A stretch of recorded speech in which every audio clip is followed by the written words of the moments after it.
I'm Miwa Messer. I'm the producer and host of Poured Over. And you know the byline A.O. Scott from the New York Times, but you're going to hear me call him Tony throughout this conversation because that's how he goes in real life.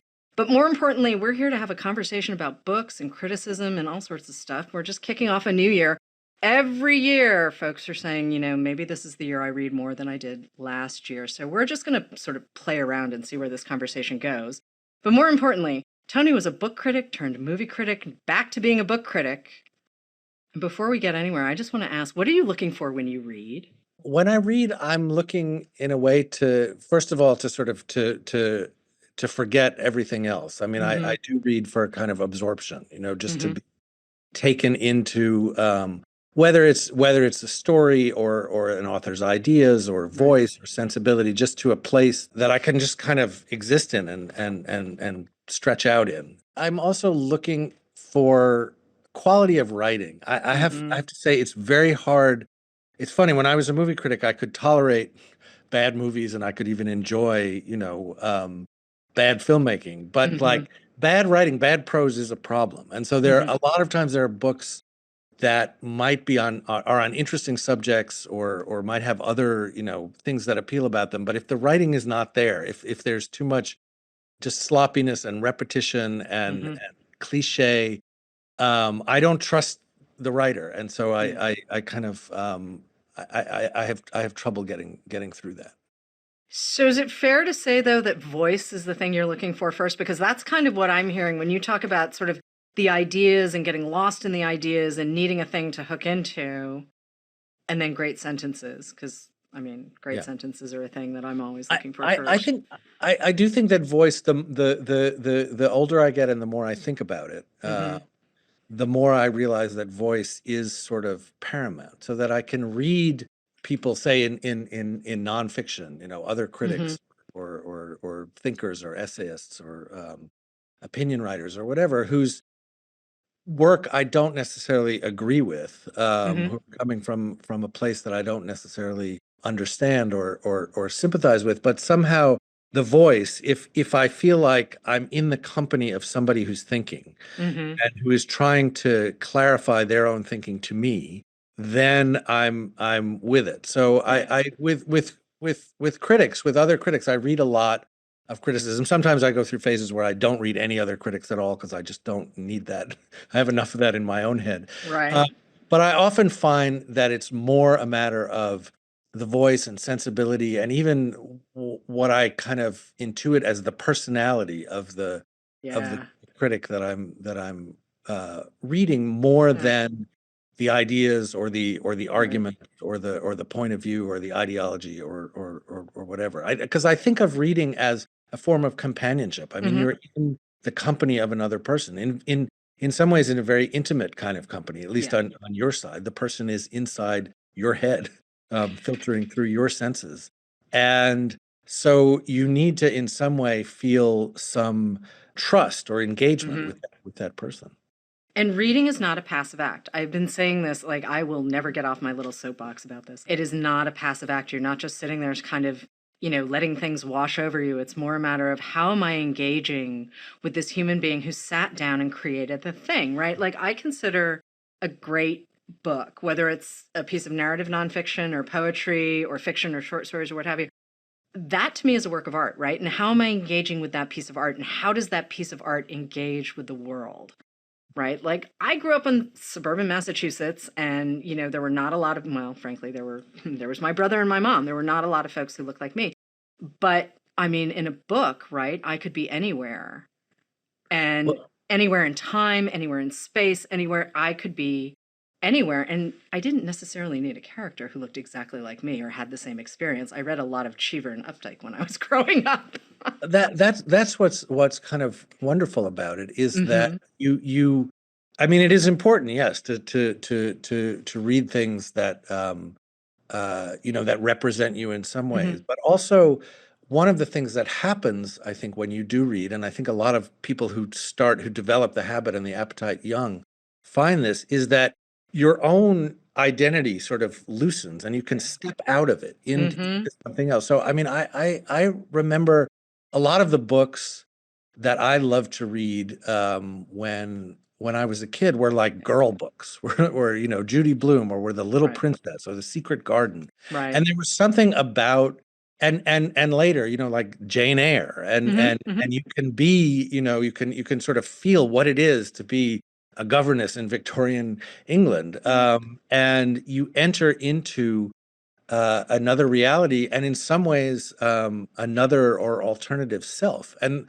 that's an extraordinarily powerful and wonderful thing, and I don't think it's quite matched in other art forms. I mean, you know, movies do a version of that, and certainly there's a great, they have a great capacity for empathy and for exploration, and you can certainly go to a place watching a film that you've never been to or imagined before and feel what that place is like. But there's something about the way that reading is anchored in your own consciousness, in the most, in a way, sort of private and secret part of you, that gives you enormous freedom to be in this book however you want to be. And so you're absolutely right to say that it's not passive, because you're collaborating in that experience. You're choosing your own route into it, and letting it and cultivating the effect that it has on you.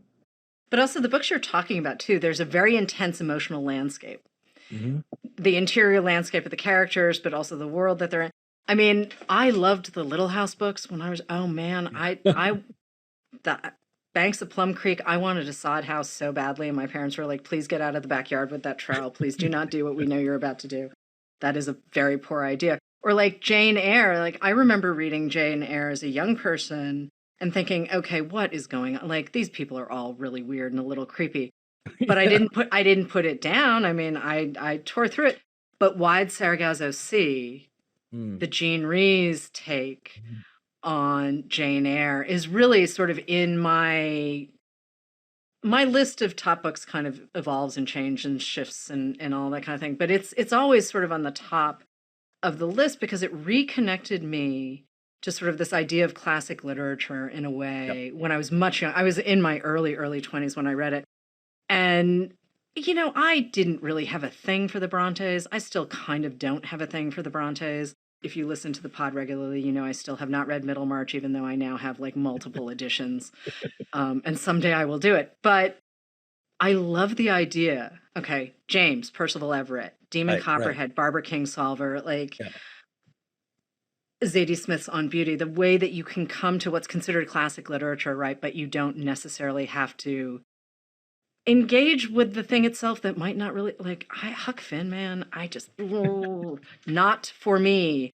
And I just reread it, and I understand that there are people who love this book, and it is very representative of a piece of Americana. But at the same time, James, I've read twice at like this crazy galloping pace and recommended to 8,000 people and all of this kind of thing. But you wrote a great piece about what you described as literary fan fiction. Yeah, I mean, I thought I might get into some trouble because I didn't mean that in it at all, you know, a dismissive or mocking way. I mean, and in fact, fan fiction itself is a wonderful example of people engaging what they read, kind of taking it and making their own in a way that I think is very kind of important and very, very authentic to all kinds of literary experiences. But I think you're exactly right that the great works of literature are there not to sort of sit on a high shelf for our reverence, but for us to use and to think about and to take apart and remake. And I think we do that as readers, and we do that as students. And these novelists, Barbara Kingsolver and Zadie Smith and supremely Percival Everett in James, have done that. I mean, have the sort of the talent and say the chutzpah to say, okay, I'm going to take this and I'm going to make something else out of it. I think, I mean, I came to James as someone who loves Huckleberry Finn in spite of, and it has many flaws, including the like most of the last I don't know, like 8 or 10 chapters are just terrible. Once Tom Sawyer shows up, the thing just kind of goes off the rails. You're like, what, are you kidding me, Mark Twain? What are you doing? And he's doing, I think, a kind of,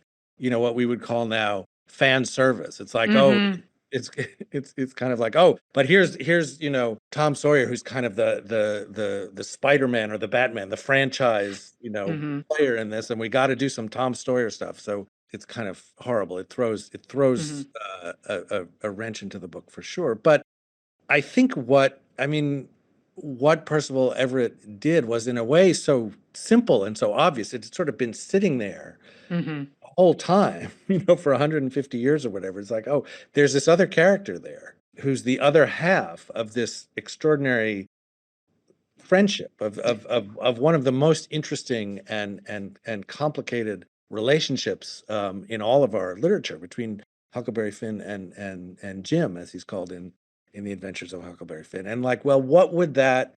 Let's sort of, in a way, take that at face value as this real companionship, this real friendship. What does it look like from the other side? What does it look like from the point of view of Jim? Who is Jim? We learn a certain amount about him in Huckleberry Finn, but we see him, from the standpoint of a whatever he is, 11 or 12-year-old white child who's been horribly abused, who is on the run. They're on the run together.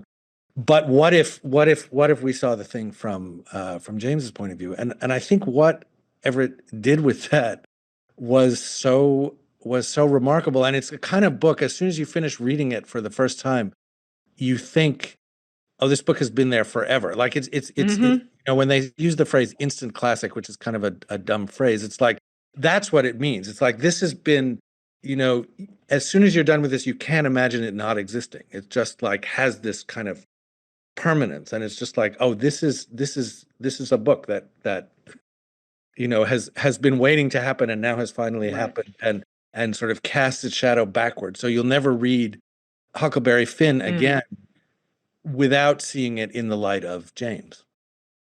And part of it for me too, I mean, I've interviewed Percival a couple of times now, but I went back and I looked at Tristram Shandy, which is an influence on him. I reread Candide.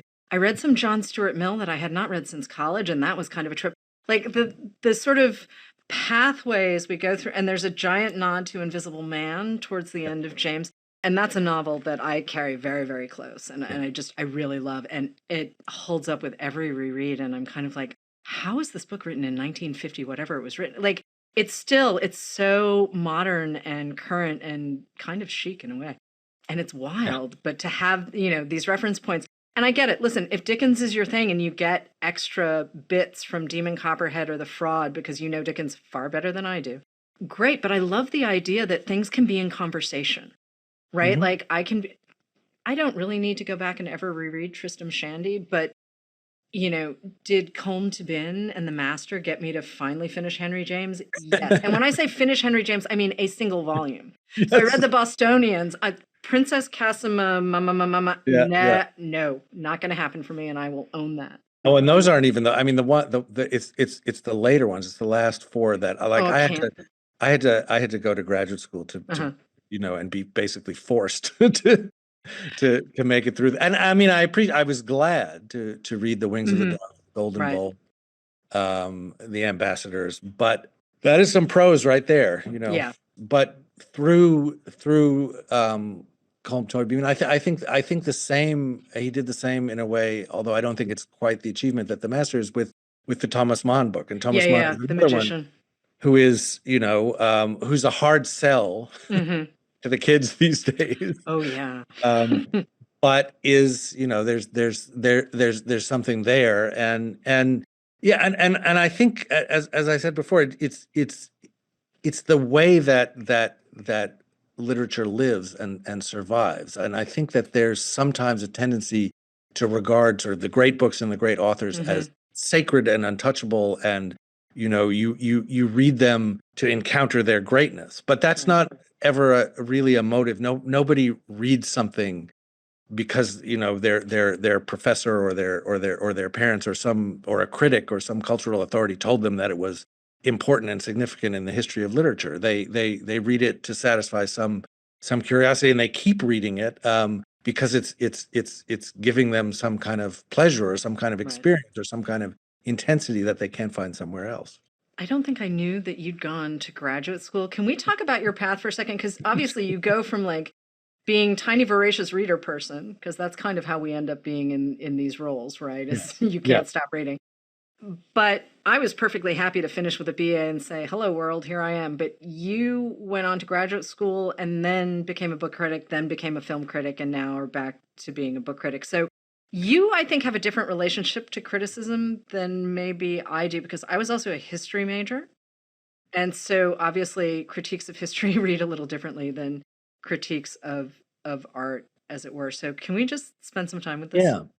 Yeah. I mean, I think in some ways, my relationship to criticism started very early because I was a kind of a precocious reader of criticism, I would say, in a way. Okay. Because I mean, I read a lot, and I mean, I read a lot of books of the usual kinds, and some kind of of the forbidden grown-up books on my parents' Oh, of shelf, course, which of was, course. it's a great coming of age experience to read like Erica Jong or whatever, or like when you're much too young to really know what's going on. But I was really into to music, to popular music, and movies, and I think I got into criticism that way. Reading Right. movie reviews and reading Rolling Stone, reading reviews in Rolling Stone, and it was just sort of I was very excited by the idea that there were these other people who were interested in the same things that I was and who had opinions about them and who could write about them in a way that was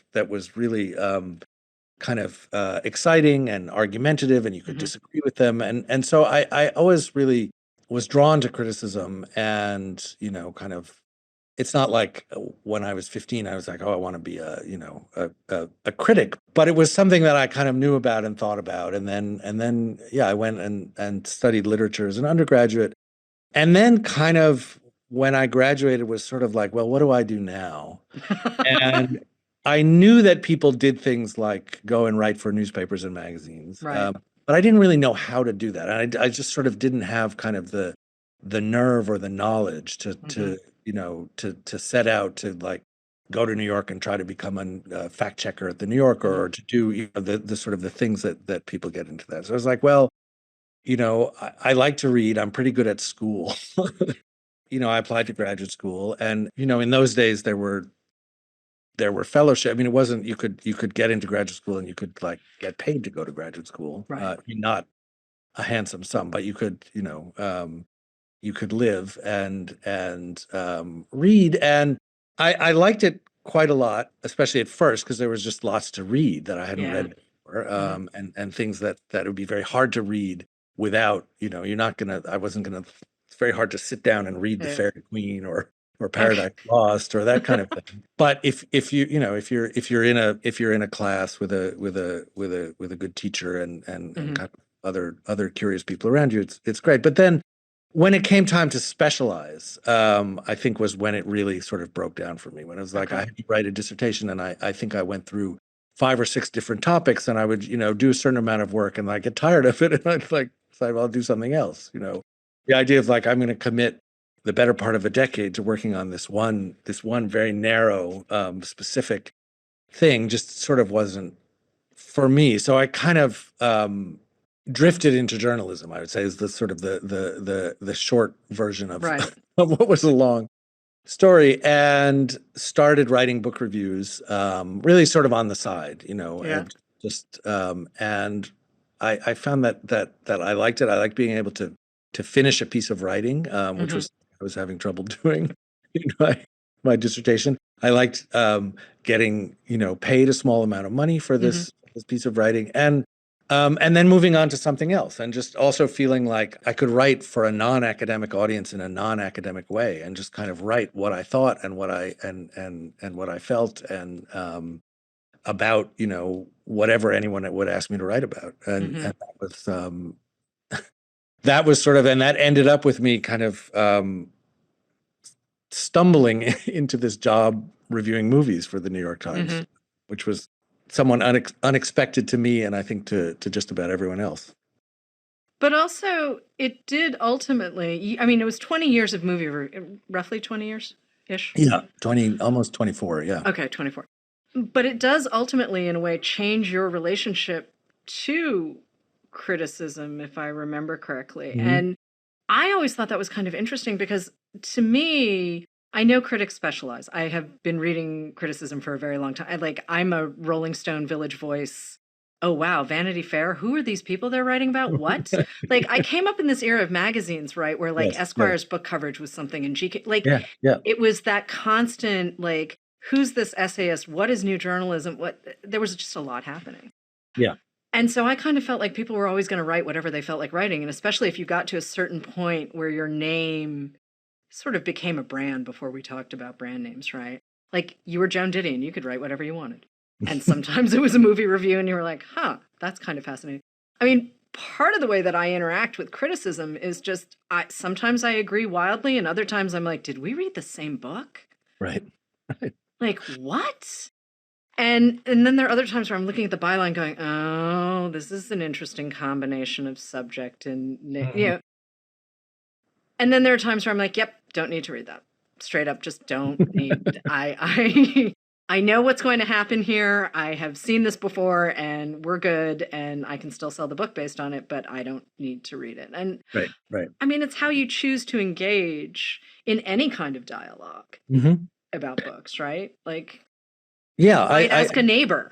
Right, right. And well, and I think that, I mean, that it sort of goes back to what we were talking about before. It has to do in the end, you know, with the voice and the sensibility and the attitude of the critic. So, Right. I mean, one thing that I found, because when I was reviewing books, I was doing it freelance. I was doing it in a lot of different places. I was, you know, I was learning about a lot about sort of different ways to write and just about the because I came up in the world of magazines and publications like the New York Review of Books and journals of opinion and alternative weeklies. I mean, you mentioned the Village Voice, hugely important. And I think it's hard sometimes when I talk to, you know, young people who are interested in journalism or in criticism in writing about culture and the arts. It's very hard to convey what that was like, what you described. Because I remember when I was in high school, you know, waiting for the Village Voice to come every week, and it was so fat, and it was so full of very contentious, polemical, argumentative writing about things that I had never heard of and would never. But I used to read it. You know, I read like the reviews of the downtown experimental theater scene, and it was like I never went to any. You know, I had never been to any. Holly Hughes, yeah, all of these folks, right? Or like New York and Poets Cafe and all of this stuff. Yeah. The ontological hysterical theater and you know, Foreman and Charles Ludlam and all of these things. And it was exciting to read people who cared a lot about this, who you know, and who were willing to get in fights about it on the page. So I mean, I was never I think as kind of contentious and argumentative a critic, but I guess what I was saying is that you kind of discover that it has to do with your voice, your relationship on the one hand to the material that you're writing about, and also to your readers. You know,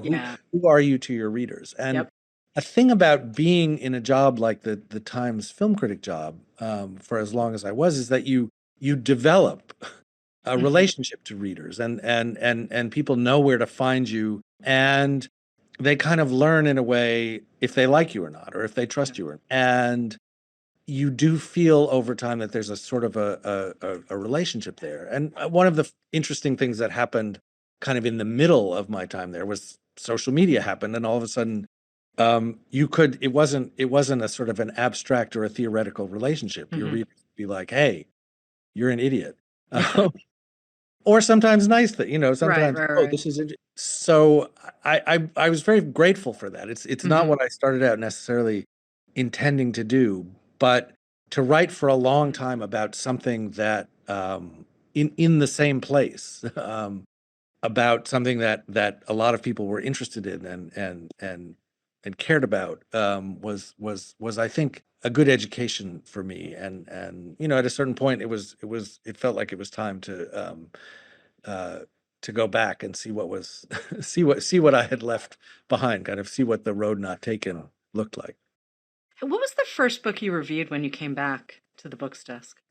I reviewed. Well, I wrote a bunch of of kind of essays and things. I wrote a very big piece about the sort of the crisis of reading, about Oh, right. Yeah. bands, and just about like what it is, why it is that what and how people read is such a kind of a perennially kind of inflammatory subject. But one of the things that I had the most fun writing about, and that was kind of surprisingly popular piece, was about D.H. Lawrence's studies in classic American literature. I bought that book because of that piece. And I read That is a great. I read 3 of the essays. I made it through Moby Dick. Wait, Moby Dick, and maybe I only made it through 2. But Moby Dick was definitely one, because I was one of those people who reread Moby Dick every year until I just didn't have time anymore. But yes, just so you know, I found a paperback copy of that currently in print, purchased it from us, and at least Moby Dick. But D.H. Lawrence, that was a serious trip. I was just like, okay, I'll try it. That book is crazy. That book is bananas. It is bananas. And it was the Scarlet Letter. I had many, many notes on the chapter on the Scarlet Letter. I was like, what is going on? And if you think about when D.H. Lawrence was writing. But yeah, he has feelings, and I was just like, oh, this is not aging well. This chapter is not there are certain attitudes that are just horrific in that book. It has to be said. And he was a great admirer of Mussolini, for example. And, little things. And not a great admirer of American literature, but not American democracy or the American liberal tradition. So he has this whole kind of fascinating idea. One of the reasons that I wanted to write about it is he's kind of talking about the sort of the internal polarization of American culture in this way that very few others have, with an agenda that is his own kind of mania and enthusiasm in a way. But I just, the way that is written, the way it's so personal, like when he's not just sort of critiquing, Nathaniel Hawthorne or Benjamin Franklin. He's like, slapping them around a little bit, yeah. kicking them in the shins and calling them names. And it's a very kind of schoolyard approach to criticism. But it's another thing that I love about it is it's not, invested in the sort of the sacredness of literature at all. It's it takes it much too seriously for that. I do think too, and I'm going to go back to something you wrote, a book called Better Living Through Criticism. And I'm going to go back to a couple of things you said there. One is all art that is recognizable as such is in some degree about other art, which, I mean, that's the very nature of criticism, right? Like I would argue, there are people who will disagree with me, but I do think criticism done well is an art. Criticism done poorly is not the thing you really need to read, right? But sometimes we do anyway. But I love this line about taste. Your taste, however defined and dogmatic it might be, is never static. Right. And so, I mean, if 20-year-old me had known that I was going to go back and pick up a copy of anything by D.H. Lawrence, like, are you kidding me? I was like, yeah, I'll give this a whirl. I mean, who knows? Okay, I read what I needed to. Thanks very much. I mean, I'm still glad I did it. But I did want to see sort of where you were coming from, right? Like, you and I have sort of aligned taste in a lot of ways. I mean, Colm Tóibín, we love that guy. Like, how can you not love that guy? And I love that guy in so many different ways because he stretches me as a reader, right? Like we were talking briefly about the Thomas Mann book that he did, The Magician. Now, I'm probably not going to go racing back to Thomas Mann for that, but did I enjoy reading it? Oh, yes. Yes, I did. Yeah. Also, I mean, he's so just, to keep on the Colm Tóibín standing. I mean, totally. The books, the ones about women in Ireland. I mean, the two about Irish, Brooklyn and Long Island. Yeah, Brooklyn and Long Island. Long Island, I did review for the paper, and then the middle one, Nora Webster, is just one of. I mean, that is definitely one of my top books of the. I would also toss in The Blackwater Lightship, which is one of his older novels. I have not read that one. The voice in it's mothers and sons in Ireland. It's just, you can see where we're getting to the work that everyone really knows him for. Yeah. I think it was probably late 90s, early aughts. Okay. Came out. We're not quite at Mhm. Nora and Eilish yet, but we are. You can see him sort of laying Yeah, yeah, the groundwork, and that's part of like I don't get to read everyone's body of work. I mean, but there are some writers who I've been reading for quite some time, so to see their evolution, it's exciting, right? Like I yeah. remember reading The South as a baby bookseller and being like, "Who is this guy? What is going? What? Hello?" There are a couple of books I missed, but for the most part, reading him pretty consistently for more than a decade. Yeah, it's Wild. amazing how that happens. I mean, I remember that happened for me with, I mean, I think I was working at the New York Review just as a Yeah, yeah. kind of as an assistant, and Mhm. there was a galley of The Intuitionist, Colson Whitehead's Oh, I love that book. first book, which is an amazing book. I love And that book. and I mean, you mentioned Invisible Man is Mhm. very much kind of in dialogue with, Mhm. some ways in kind of argument with Invisible Man, and I was blown away by that, Mhm. and then to sort of to see, what he has done and where he has gone Right? from that, and I think that's one where I sort of have kept up, haven't Yeah. missed, um, Oh, I even like the book on poker. I think that's I read that too. Oh, you and I might. Noble Hustle. Oh, Noble Hustle. I know. I. It was great, and poker is not interesting to me. I loved the zombie novel Zone One. I'm not really a genre person per se. Loved the zombie novel. Loved Zone One. Love the Harlem crime novels. Yeah, yeah, yeah. Absolutely love those. And I mean, which kind of brings me to Ishiguro, right? I mean, dude has a Nobel, but he was writing speculative fiction as well. And that sort of got me to sit with speculative fiction in a different way because I had really, The Remains of the Day is one of those novels where you're like, I know it's a World War II novel. I know this. But yet, it's really special and it's kind of perfect on a sentence level. Yeah, It's kind of perfect on a character level. And when you realize where you're left at the end of it, and it's what, 200 pages? yeah, yeah, yeah. It's Um, wild how tiny that book is, and it's perfect. But so, when I get someone like Colson leading me down, a genre path that I might not have otherwise gone down, or Ishiguro or whatever. I mean, I even read The Buried Giant, and I'm not really a Tolkien kind of right. person, but I had a good time with The Buried Giant. It was fun. I I, might not have picked it up if it hadn't been issued, but I was kind of curious. I was like, well, what's he going to do? Yeah, Mm. yeah. Well, and when you're, I mean, I think it goes back to sort of, to me, to the question of writing. One of the reasons that I don't read a lot of genre fiction is because Hmm. often just the sort of the quality of the writing, that, as you say, the sort of the sentences just isn't quite enough for me. There obviously there are exceptions everywhere, Hmm. but yeah, when it's Ishiguro, or for me, Margaret Atwood, Yeah. the Mad Adam Hmm. trilogy, I think is just, that's one of my favorite things. And it's not, again, yeah, it's not a genre that I necessarily Hmm. seek out.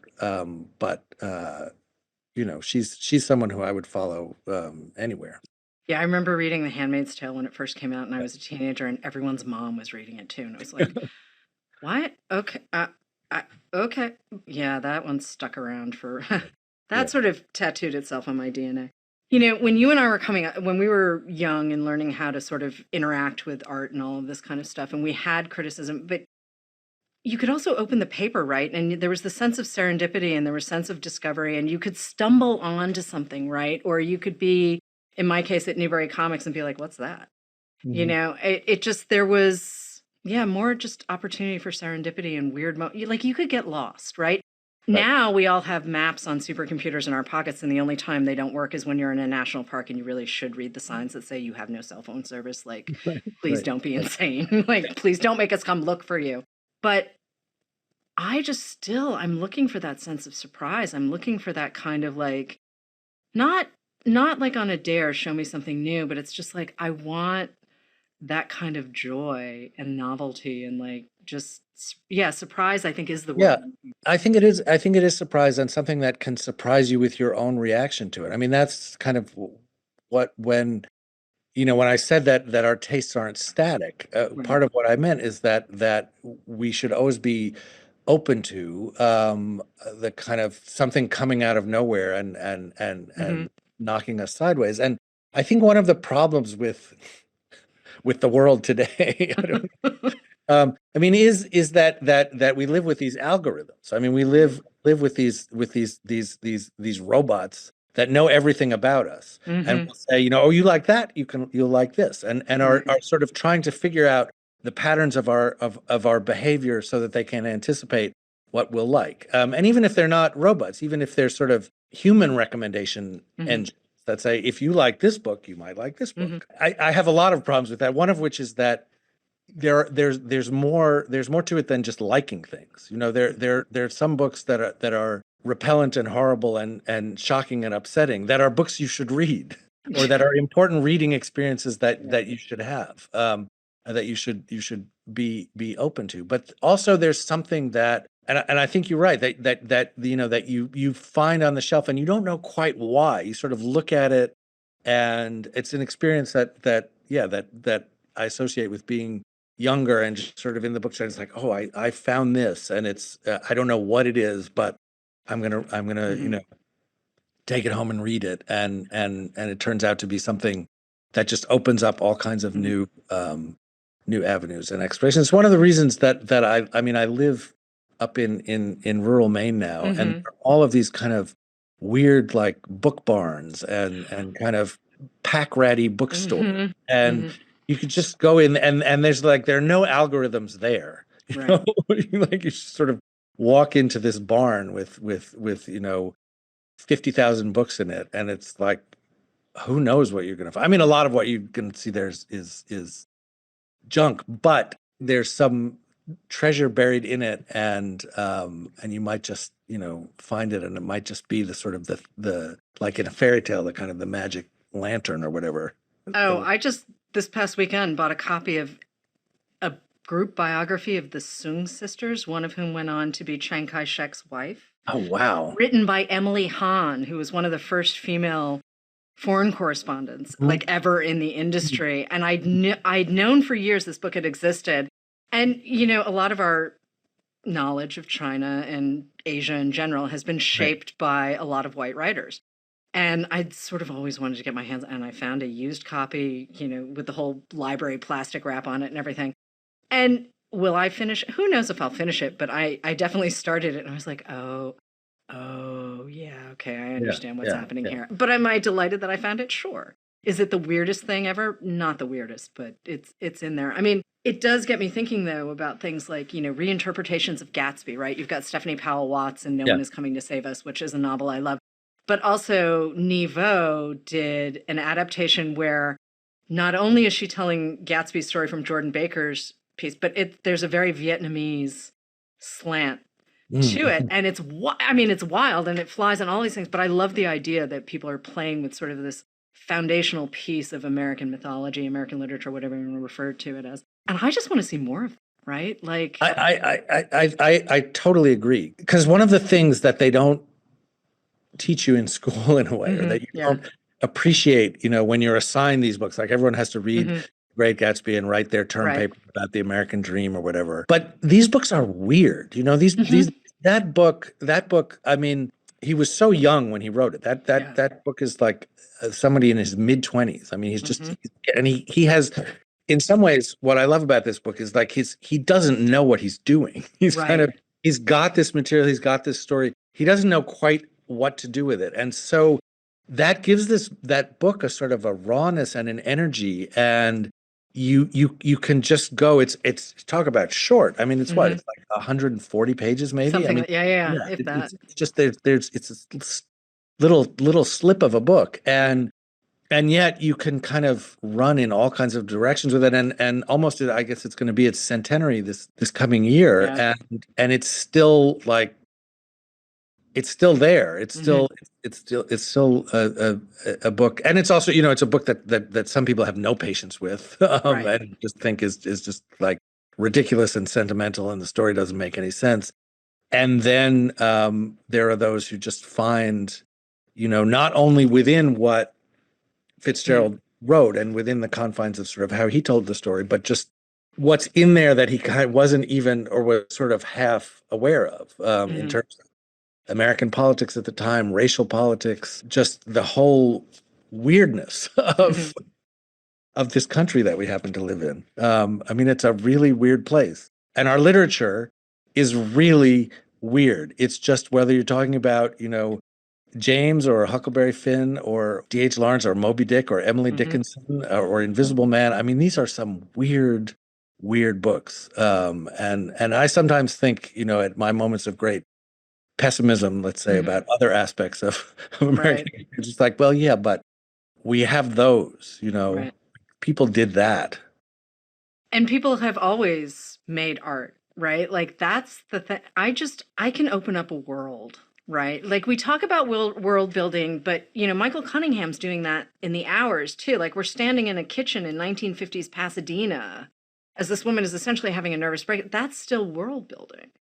Oh yeah. And I love watching writers sort of work on the page. And if I'm not noticing the structure of a thing, I'm noticing that it is a very easy read. Like, I don't know, do you just read for pleasure anymore? I kind of can't separate the two. I just, because what I do, I find very pleasurable no matter what. Yeah. There are some people who would be like, well, isn't that homework? And I'm like, no, I go down these rabbit holes and it's wild.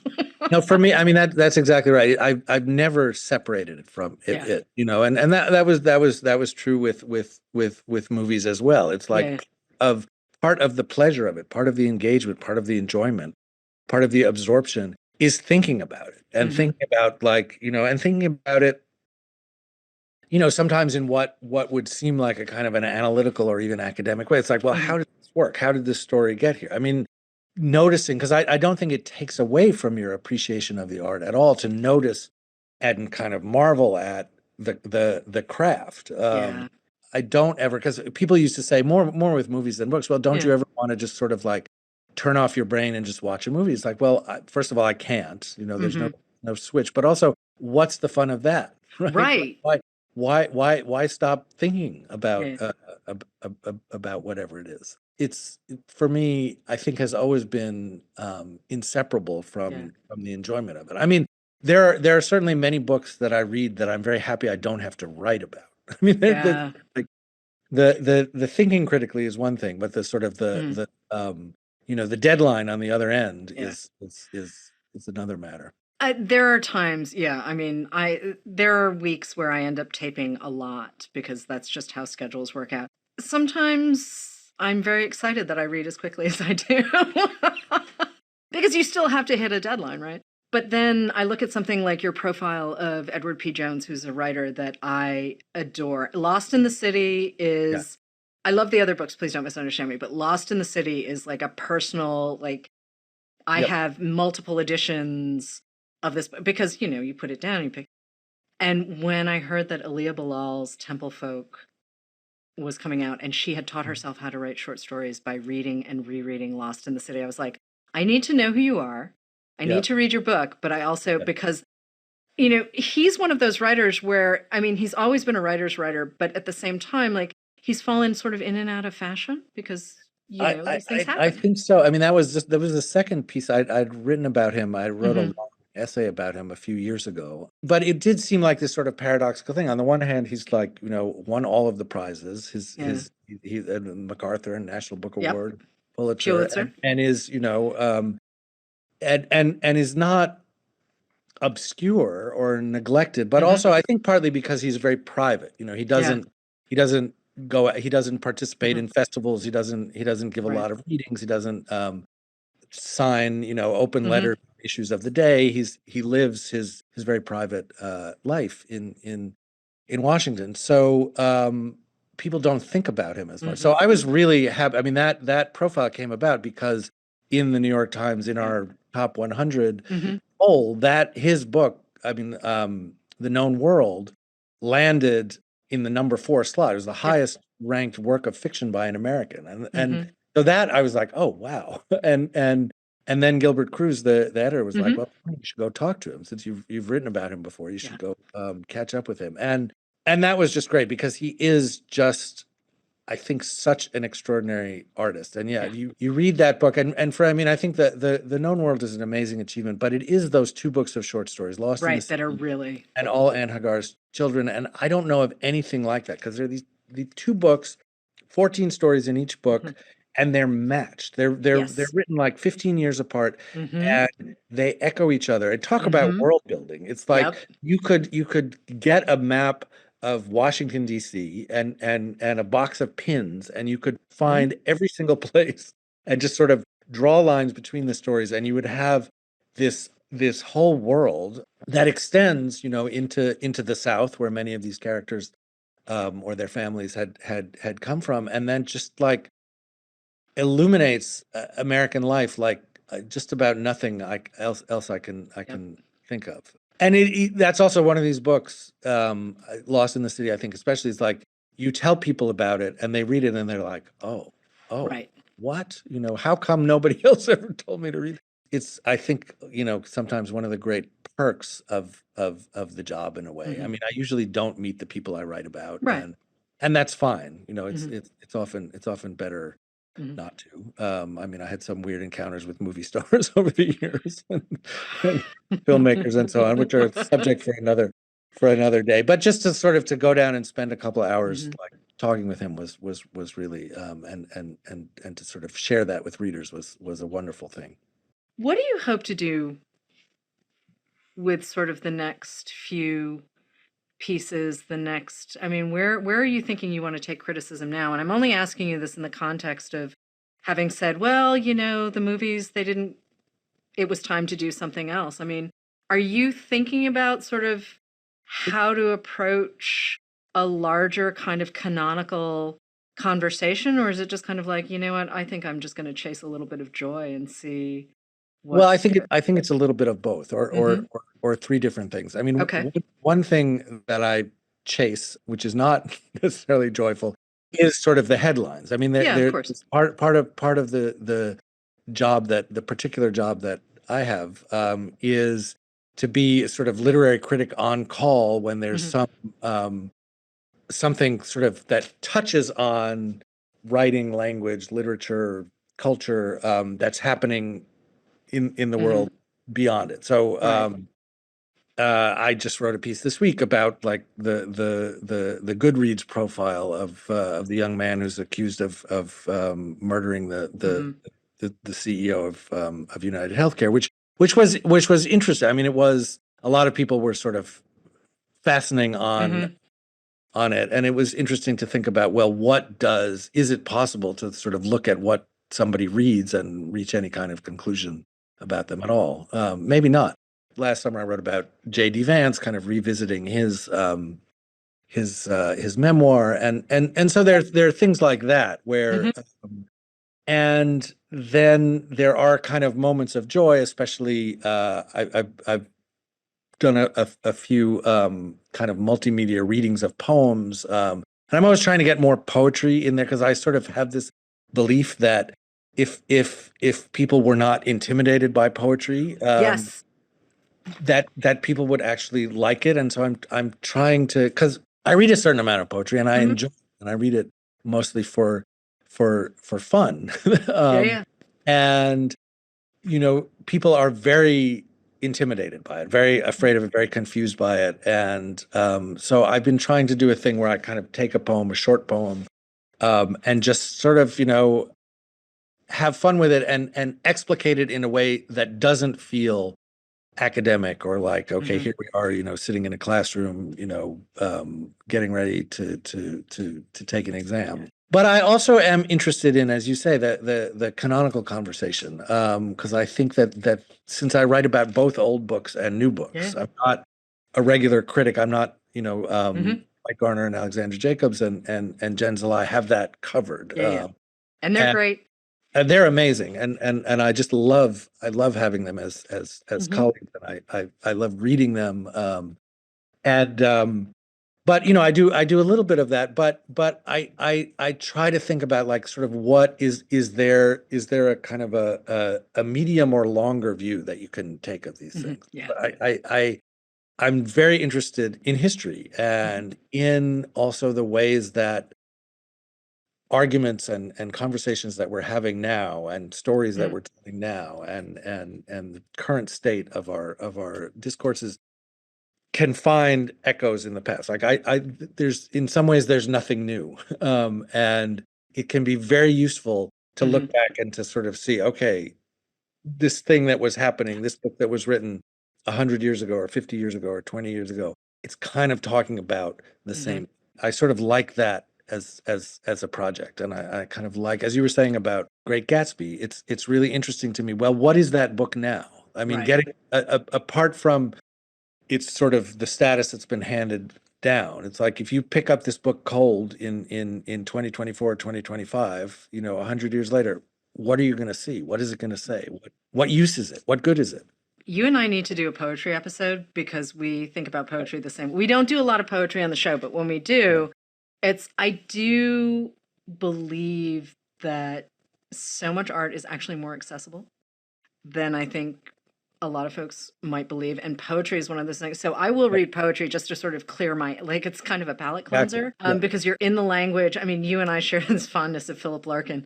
But if I think about Robert Lowell or Elizabeth Bishop or, Nikki Giovanni or Ocean Vuong, the things that I'm watching people do on the page and the way I'm forced to change how I approach Amy Nizukumatato, the way I approach poetry because of it. And then sometimes they write essays later or they write a novel. And it's just, I love that interchange. Or Clint Smith writing poetry and also really serious history. There's a lot of cool stuff out there. And because I do think that you can get into a sort of I read it, to sort of to refresh my sense of what the language can do and what it and what it is. And I do it does bother me in a way that it's such a marginal and specialized pursuit, because I just do feel like, as you say, people should try it. It's and they're short. It's not a big commitment. It's you could 20 lines. Saeed Jones is working on some new stuff right now, and I've seen a little bit of it, and it's so good. I can't wait for it to hit the world. We will definitely do that show. I'll figure out when we'll do that show, but I would really like to do that with you. Tony Scott, thank you so much. This was so fun. Oh, this was my pleasure. I really enjoyed talking to you. Thank you for listening. Poured Over is a Barnes & Noble production. To help other readers find us, please rate and review the show wherever you listen to podcasts.